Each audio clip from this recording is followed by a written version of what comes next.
பார்த்தாலே தெரியும் root full and full பாருங்கள். அந்த மலை எல்லாமே வந்துட்டு ரொம்ப நேச்சராக ரொம்ப சூப்பராக இருந்துச்சு. ஸோ கேரளா செக் போஸ்ட் தாண்டி போய்கிட்டு இருக்கோம் நம்ம வந்துட்டு. ரொம்பவே அழகான இடம். ஸோ மிஸ் பண்ணாமல் இந்த வர்க்கலா சைட்லாம் வந்து பாருங்கள். கேரளா என்ட்ரன்ஸே வந்துட்டு அவ்வளோ அழகாக இருக்குது. ஸோ அங்கங்கே குரங்குங்கெல்லாம் உட்காந்துருந்துச்சு. இதுதான் செக் போஸ்ட். ஸோ எல்லாமே தாண்டி போயிட்டுருக்கோம். நம்ம வர்க்கலா போகிறதுக்கே இன்னும் 70 கிலோமீட்டர்ஸ் கிட்டே இருக்குது. ரொம்ப சூப்பராக இருந்துச்சு. ரெய்னி சீசன் வரையா நல்லா லைட்டாக அப்படியே மழை தூர்றதுமா நிற்கிறதுமா, திடீர்னு மழை வேகமாக வரும், எங்கேயாவது நின்றுட்டு அப்படி தான் நாங்களே போயிட்டுருக்கோம். ஹாய் ஃப்ரெண்ட்ஸ், இப்போ நம்ம எங்கே இருக்கோம்னு பார்த்தீங்கன்னா கேரளாவில் தான் ஒரு ரெசார்ட்டு கிடைக்கிறதே ரொம்ப கஷ்டமாக போயிடுச்சு. ஒரு 5-6 பேர்கிட்ட கால் பண்ணி 7ஆவதாக ஒருத்தன் தான் எடுத்து கரெக்டாக எப்படியோ ஒரு 1500 ரூபாய்க்கு 2000 ரூபாய்க்கு ஒதுக்கிட்டான். இப்போல்லாம் ஆனால் ரெசார்ட் உங்களுக்கு சூப்பராக இருக்குது. நல்ல ரெசார்ட்லாம் வேறு லெவலு. கீழே பார்த்தீங்கன்னு வச்சுக்கோங்களேன், அருமையாக இருக்குது. நம்ம அப்படியே அங்கிட்டு போயிட்டு இப்போ உங்களுக்கு ஏரியா பார்த்தீங்கன்னு நினச்சிக்கலாம், எல்லா பக்கமும் சூப்பராக இருக்குது. எனக்கு இந்த ரூம் பிடிக்கல, அதில் ஒரு ரூம் இருக்குது, அவங்களுக்கு பிற வீடியோ எடுத்து காமிக்கிறேன். அதில் உள்ள ஒரு ரூம் இருக்குது, அது வேறு லெவலாக இருக்குது. இப்போது நீங்கள் எதிர்பார்க்க மாதிரி கூட ஒரு திருப்பால் அவளை எங்கன்னு கேட்கலாம், அது உட்காந்து சாப்பிட்டுக்கிட்டு இருக்கு. வணக்கட்டா மாப்பிள்ள, திருநெல்வேலியிலேருந்து. Okay friends, good morning. இன்றைக்கி மார்னிங் தான் வந்துட்டு நம்ம வர்க்கலா பீச்சுக்கே போக போகிறோம். நேற்று நைட் வந்துட்டு டயரில் தூங்கிட்டோம். ஈவினிங் டைம் தான் வந்தோமா. ஸோ அப்படியே டயரில் வந்துட்டு தூங்கிட்டோம். அப்புறம் வந்துட்டு இப்போ தான் வந்துட்டு நம்ம பீச் போயே பார்க்க போகிறோம். அப்புறம் முக்கியமான விஷயம், நம்ம இன்றைக்கி வந்துட்டு சட்டாயும் போகலை. பட்டு என்ன எப்படி சொல்கிறதுன்னு தெரில, பட்ஜெட் ப்ராப்ளம் வேறு. நாங்கள் ட்ரெஸ் எதுவுமே கொண்டு வரலையா. ஸோ இங்கே பர்ச்சேஸ் பண்ணிக்கலாங்கிற தைரியத்தில் வந்தோம். இங்கே ஜஸ்ட் ஒரு நைட் ட்ரெஸ் மாதிரி இருக்கிறதே 950 சம்திங் சொல்கிறாங்க.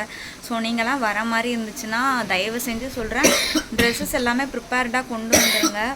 நாங்கள் வந்துட்டு பைக்கில் வந்தோம், 2 வீலரில் வேறு வந்தோங்கிறதுனால நாங்கள் வந்துட்டு ட்ரெஸ்ஸஸ் எதுவுமே ப்ரிப்பேர் பண்ணலை.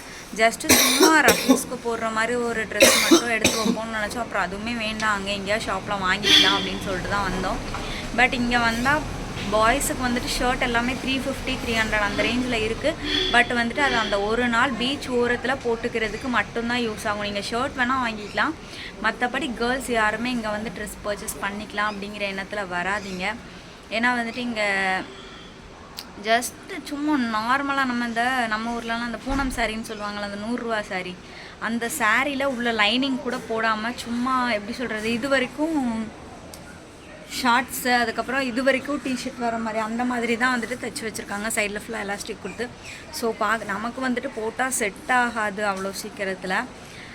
மோஸ்ட்லி நமக்குமே அதை போட்டுட்டு இருக்கும்போது கம்ஃபர்டபுளாக இருக்காது. செட் ஆகுங்கிறது ரெண்டாவது விஷயம், கம்ஃபர்டபுள் இருக்காது. நமக்கு என்னடா உடம்புலாம் தெரியுது அப்படிங்கிற ஃபீல் இருக்கும். ஸோ நானுமே வந்துட்டு நேற்று ரொம்ப தேடி ஃபுல்லாக வந்துட்டு ஒரு ஜம்ப் ஷூட் செட்டு தான் வாங்கினேன். ஜம்ப் ஷூட்டுமே ஸ்லீவ்லெஸ் தான் நிறையா இருந்துச்சு. கடைசியில் அப்படி இப்படின்னு தேடி இவ்வளோக்கு ஸ்லீவ் இருக்க மாதிரி ஒன்று கிடச்சிது. அதுவுமே வந்துட்டு 950 பிளாக் அண்ட் ஒயிட்டில். ஜஸ்ட்டு வந்துட்டு பீச் ஓரத்தில் போடுறதுக்கு மட்டும்தான் செட் ஆகும். அது விட்டால் நம்ம வீட்டில் நைட் ட்ரெஸ்க்கு யூஸ் பண்ணிக்கலாம். அதுவுமே ரொம்ப குவாலிட்டிலாம் கிடையாது, ரொம்ப வேஸ்டடான கிளாத்து தான்.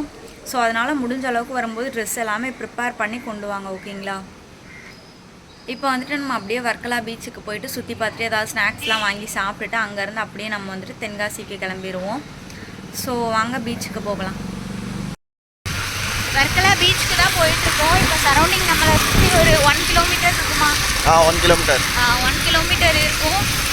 ஸோ இதான் வந்துட்டு அந்த ரூட்டு. உங்களுக்கு வேறு லெவலாக இருக்கும். கேரளாவை சுற்றி உண்மையாகவே வேறு லெவலில் இருக்குங்க. வெயில் அடித்தாலுமே அந்தளவுக்கு தெரியலை, வெயில் ஹீட்டு தெரியலை ரொம்ப. நம்ம இப்போ வர்க்கலா பீச்சுக்கு பேக் சைடு வந்திருக்கோம். ஃப்ரண்ட் சைடில் வந்துட்டு ஹெலிபேட் அப்புறம் கார் பார்க்கிங் எல்லாமே இருக்குது. ஸோ நீங்கள் எந்த சைடு வேணாலும் வரலாம். அங்கே போய் விட்டுரு.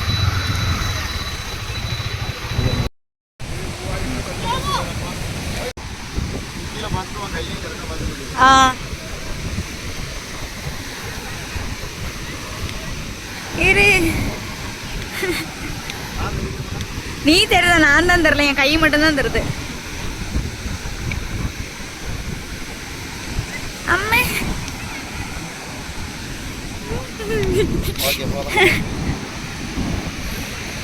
பீச் ஸ்டார்டிங்ல போய் லைட் பாரு.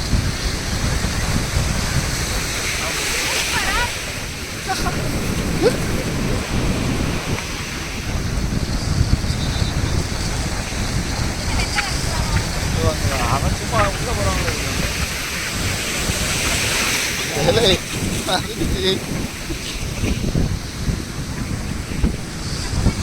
நம்ம அவ்வளோதான், பீச்சில் செம்மையாக லாண்டாச்சு.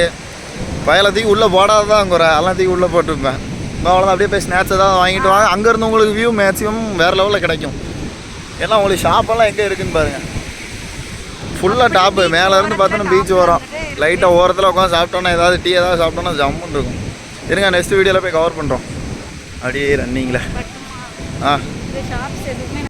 இது எல்லாமே பீச் சைடு ஓரத்தில் வந்துட்டு டாப்பில் இருக்க ஷாப்ஸு அப்புறம் ரெசார்ட்ஸ்லாம் இங்கே சூப்பராக இருக்குது. ஸோ வந்தீங்கன்னா மோஸ்ட்லி பீச்சுக்கு ஆப்போசிட்டில் பாருங்கள். பட் இது வந்துட்டு பட்ஜெட் வந்து கொஞ்சம் டைட்டாக தான் இருக்கும்.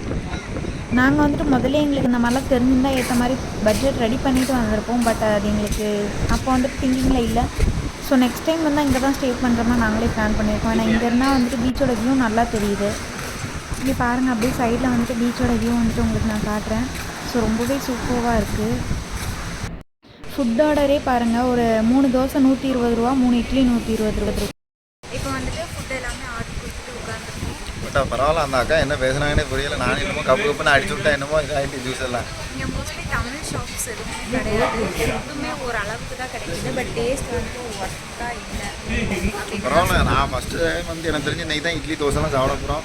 சாப்பிட்டா தான் தெரியும் எப்படி இருக்கும். பிரியாணி சாப்பிட்றோம். டேஸ்ட் வந்து பிரியாணிலாம் நம்ம ஊர் பிரியாணி, தமிழ்நாட்டு பிரியாணி அடிக்கிறதுக்கு வாய்ப்பே இல்லை, சான்ஸே இல்லை.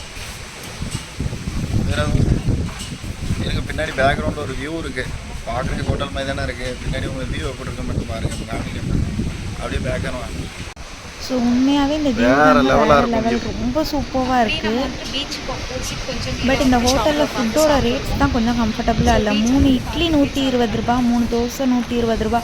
தோசையும் குட்டி குட்டியாக இருக்க மாதிரி தான் இருக்குது. ஆர்டர் கொடுத்தே 1/2 அன் ஹவர் ஆகிடுச்சு, இன்னுமே ஃபுட்டு வந்துட்டு வரல. ஸோ விட்டா அப்படியே படுத்து தூங்கிடுவேன் போல இருக்குது. கிட்டத்தட்ட 3/4 மணி நேரம் கழிச்சு ஆர்டர் பண்ண ஜூஸ் வந்துருச்சு. வாட்டர்மெலன் ஜூஸ் அண்ட் தோசை தான் ஆர்டர் பண்ணியிருக்கோம். தோசை அண்ட் இட்லின்னு நினைக்கிறேன். ஆமாம், இட்லி தோசை வாட்டர்மெலன் ஜூஸ் தான் ஆர்டர் பண்ணியிருக்கோம். இப்போ தான் ஜூஸே வந்திருக்கு.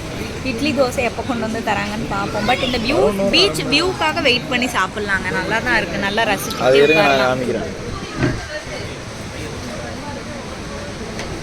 ஓடி பீச்சு ஆப்போசிட்டில் நாங்கள் கூடி உட்காந்துருக்கோம்.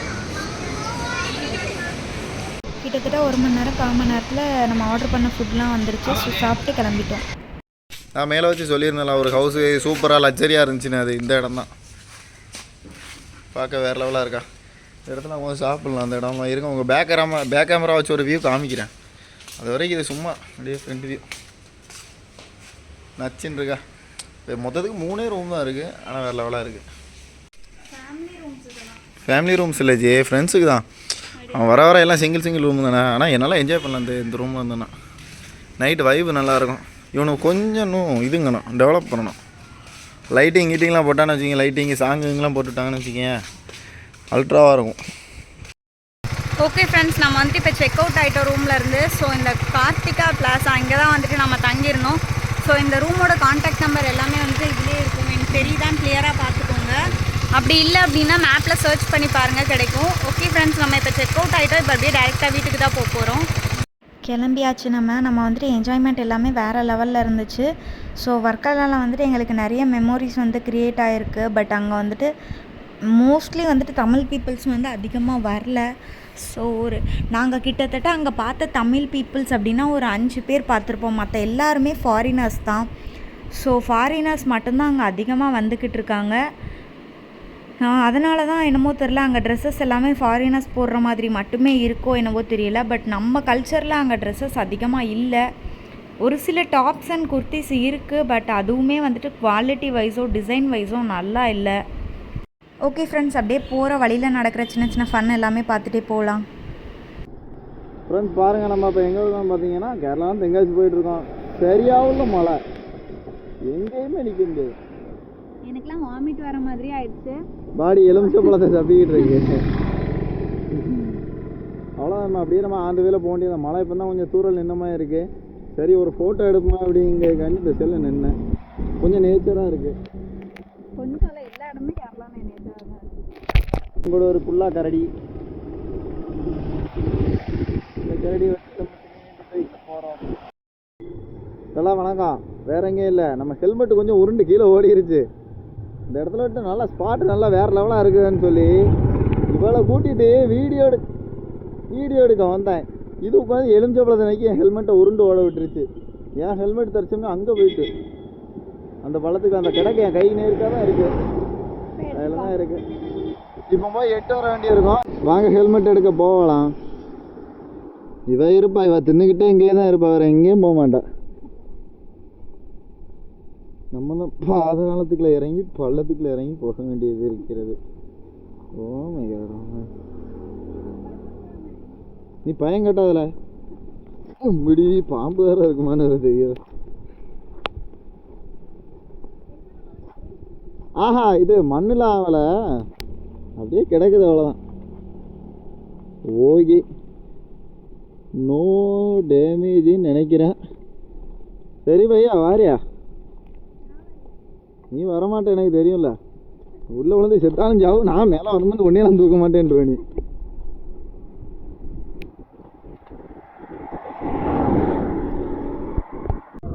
வர வழியில் வந்துட்டு ஒரு மரம் வந்துட்டு சரிஞ்சு ஒரு வீட்டுக்கு மேலே விழுந்து அந்த வீடே வந்துட்டு லைட்டாக இடிஞ்சிருச்சு. ஸோ கேரளாவில் ஆக்சிடெண்ட் அப்படிங்கிறத வந்துட்டு அதிகபட்சம் இதுவாக தான் இருக்கும் அப்படின்னு நான் நினைக்கிறேன். ஏன்னா வந்துட்டு இவங்களுக்கு வந்துட்டு ரோடுமே வந்துட்டு பார்த்திங்கன்னா ரொம்ப நீட்டாக போட்டு வச்சுருக்காங்க. நீட்டாக போட்டிருக்கிறத விட வேகத்தடை எல்லாமே சிம்பிளாக தான் இருக்குது. ரொம்ப டிராஃபிக்கும் ஆகுறதில்ல ரோட்டில். ஸோ நிறைய பேர் போயிட்டு வர மாதிரிலாம் இல்லை, ஒரு லைட்டாக தான் போயிட்டு வருது. நான் போயிட்டு வந்த தூரம் வரைக்கும், நான் வந்து வர்க்கலா வரைக்கும் போயிருக்கேன். ஸோ அது வரைக்குமே வந்துட்டு ஒரு ரொம்ப டிராஃபிக் இருந்த மாதிரிலாம் இல்லை. ஒன் வே தான் போட்டிருக்காங்க, ரொம்ப நீட்டாக இருந்துச்சு. அந்த சைடில் வந்துட்டு வர வழியில் இன்னொரு ஆக்சிடெண்ட் வேறு ஆயிருந்துச்சு. நாங்கள் வந்துட்டு போகும்போது பரவாயில்ல, எந்த ஆக்சிடெண்ட்டும் இங்கே நடக்காது அப்படின்னு பேசிட்டு வேறு போனோம். வர வழியில் பார்த்திங்கன்னா ஒரு 2 கார் வந்துட்டு ஆக்சிடெண்ட் ஆயிருந்துச்சு. அதை தாண்டி இங்கே வரும்போது என்னடா இப்போ தான் ஒரு ஆக்சிடெண்ட் பார்த்தோம் இங்கேயுமா அப்படின்னு நினச்சோம். அதுக்கப்புறம் தான் தெரிஞ்சது மரம் வந்து கட்டாகி விழுந்துருச்சு அப்படின்னு சொல்லிட்டு. ஸோ அதை வந்துட்டு உடனே வந்துட்டு போலீஸ் வந்துட்டு அந்த ஸ்பாட்டுக்கெலாம் வந்து உடனே வந்துட்டு க்யூர் பண்ணுறாங்க. ஸோ இங்கே கிட்டத்தட்ட சுற்றி ஒரு 20 போலீஸ்கிட்டே நின்றுருப்பாங்கங்க. போலீஸோட சர்வீஸ் நீட்டாக இருந்துச்சுன்னு தான் சொல்லணும். நம்ம ஊரில் ஏதாவது நடந்துச்சுன்னா போலீஸ் வரதுக்கே அரை மணி நேரம் ஆயிடுது. பட் எல்லாரையுமே அப்படி சொல்ல முடியாது, எல்லா போலீஸுமே அப்படி கிடையாது. ஒரு சில இடத்துல அப்படியும் இருக்காங்க, ஒரு சில இடத்துல நல்லவங்களும் இருக்காங்க. அதுக்காண்டி கேரளாவில் இருக்கவங்க எல்லாருமே நான் நல்லவங்கன்னு சொல்லலை. ஸோ அவங்களையுமே ஒரு சிலர் எப்படியாவது இருக்கலாம். பட் எனக்கு வந்துட்டு நான் போகும்போது கிட்டத்தட்ட ஒரு 5 மினிட்ஸ்க்கு முன்னே கிட்டத்தட்ட டிராஃபிக்கே வந்துட்டு ஒரு 1/2 கிலோமீட்டர் கிட்ட தாங்க வந்துச்சு. அந்த சரௌண்டிங்குள்ளே வரதுக்குள்ளேயே வந்துட்டு மரத்தை எல்லாமே கம்ப்ளீட்டாக க்யூர் பண்ணிட்டாங்க. கம்ப்ளீட்டாக அங்கே பாருங்கள், அந்த ஜேசிபி வச்சு க்ளீனாக எடுத்துட்டாங்க. ஸோ சர்வீஸ் வந்து இவங்க வந்துட்டு ரொம்பவே நீட்டாக பண்ணுறாங்கன்னு தான் சொல்லணும். உண்மையாகவே அந்த போலீஸ்க்கு வந்து ஹேட்ஸ் ஆஃப் யூ தான். ஸோ பார்த்திங்கன்னா அங்கே அந்த ஊர் பொதுமக்களாக என்னென்னு தெரில, ஒரு 10 பேர் அதுலேயும் நின்றுட்டு இருந்தாங்க. அவங்களுமே நல்லா வந்துட்டு ஹெல்ப் பண்ணிட்டு இருந்தாங்க. ஸோ அந்த மாதிரி வந்துட்டு நம்ம ஊர்லேயுமே ஒரு 10 பேர் இருக்க தான் செய்கிறாங்க. ஸோ உடனே வந்துட்டு அந்த பிரச்சனையை சால்வ் பண்ணி விட்டுட்டாங்க. பட் இருந்தாலுமே அந்த வீட்டில் இருந்தவங்களுக்கு ஏதாவது பிரச்சனைனா ஒன்றுமே பண்ணியிருக்க முடியாது.